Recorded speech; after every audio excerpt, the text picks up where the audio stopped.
चुनावी हिंसा के मामले में रानीगंज थाने के पुलिस द्वारा तृणमूल नेताओं अशोक हेला और विवेक मंडल को गिरफ्तार किया गया था।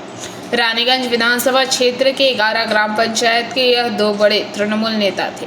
अशोक हेला 11 ग्राम पंचायत समिति सदस्य थे, वहीं विवेक मंडल पंचायत सदस्य थे। इन दोनों पर आरोप है कि उन्होंने 2021 के विधानसभा चुनाव के बाद भाजपा कार्यकर्ताओं स्थानीय लोगों पर काफी अत्याचार किया।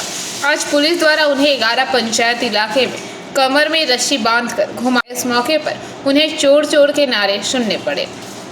এলাকায় দেখুন, এলাকায় যারা তৃণমূলের দুষ্কৃতী ছিল 2011 সালের পর, যারা দিনে রাতে ফুলে ফেপে উঠেছিল, এলাকার মধ্যে কোটিপতি প্রভাবশালী হয়ে গেছিল, যারা পুলিশের শাসন, এলাকার মধ্যে পুলিশকে শাসন করতে দিত না, দাদাগিরি চালিয়ে যেত, এলাকায় মা বোনদের সম্মান ছিল না, এলাকার মা বোনদেরকে রেপ করার থ্রেট দিত, সাধারণ ছেলেদেরকে মারতো, ভয় দেখাতো, বাড়িতে ডেকে ভোট হতে দিত না, এই এলাকায় ভোট হতে দেয়নি, বিশাল দাদাগিরি অধিপত্য চালিয়েছে। আজকে দেখুন, ভগবান বলে তো জিনিস আছে, পাপের ফল ভোগ করছে অশোক হেলা বিবেক মণ্ডলেরা।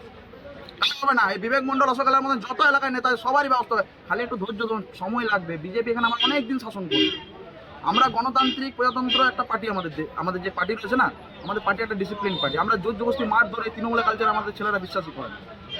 এদের ওপর বিজেপি কার্যকর্তাদের উপর যে হামলা হয়েছে কাউকে ছাড়া হবে না, কাউকে রেহাই করা হবে না। যারা সাধারণ মানুষের উপর মারধর করেছে তাদের কাউকে ছাড়া হবে না। অপেক্ষা করুন, ওনাদের গত দুদিন আগে জনতার প্রতি আমি যে খুশি দেখলাম যে উনারা মনে শান্তি পেয়েছেন।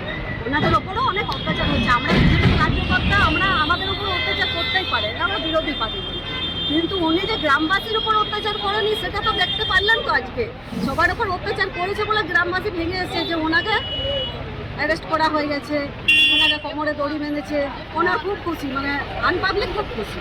শাস্তি হয়েছে একটু আগে এ বিষয়ে পুলিশ মানে ভালো ভাববে, আমরা তো আইনের প্রশাসনের হাতে। প্রশাসনে কাজ করছে, জানি না কেন নিয়ে এসেছিলো প্রশাসন, হয়তো বাড়িতে কিছু হয়তো রিকভারির জন্য নিয়ে এসেছিলো। এরা তো চুরি করতে এত চুরি করেছে, ওপার ঘাটতি অনেক কিছু বেরিয়েছে। আজ ভেবেছিলাম হয়তো ভেবে ঘাটতি হয়তো কিছু বেরোবে, ঠিক আছে, হয়তো সেই জন্য প্রশাসন আজকে নিয়ে এসে বাড়িতে। এরা বিগত 15 বছর ধরে চুরি করেছে। কালকে বিধানসভাতে আমাদের সজলদাও একটা কথা বলেছিলেন যে আজকে পশ্চিমবাংলাতে যত ঋণ আছে, যদি এদের ঘর থেকে যদি ঘর সার্চ করা হয় তাহলে হয়তো আমাদের পশ্চিমবাংলার সমস্ত ঋণ মুকুব হয়ে যাবে। হয়তো সেই জন্য সেই ঋণের টাকাগুলো হয়তো বের করার জন্য এদের খাটের তলা করে সার্চ করতে এসেছিলেন হয়তো প্রশাসন।